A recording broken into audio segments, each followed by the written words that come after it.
Hi guys, সবাইকে শুভ সন্ধ্যা। তা মধ্যমগ্রাম আমি এসেছিলাম মধ্যমগ্রাম স্টেশনে। এখানে শনি মন্দির আর কালী মন্দিরের একসাথে ফটো মন্দিরে এসেছিলাম। তা সেখানে একসাথেই দুজনে আছে। তা সেখানে পুজো হচ্ছিল। তা আমি এখানে একটু পুজোর অঞ্জলি দিয়েছিলাম একটু, আর প্রসাদ একটু পুজো দিয়ে এসেছিলাম। দেখুন, খুবই জাগ্রত পুরো মন্দিরটা। এখানে খুব ভিড়ও হয়। এটা মধ্যমগ্রাম স্টেশনে। ওখানে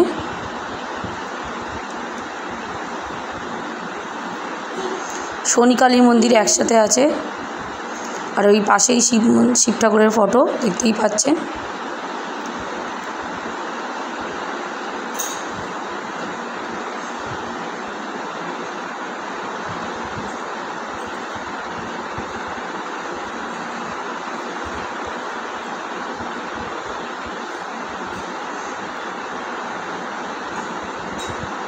খুব ভিড় হয় এখানে, সত্যিই খুব ভিড় হয়। অনেক ভক্ত আসে এখানে, পুজো দিতে আসে বা একটু ধূপ দিতে আসে। ভিডিওটা ভালো লাগলে প্লিজ লাইক, শেয়ার আর সাবস্ক্রাইব করতে ভুলবেন না।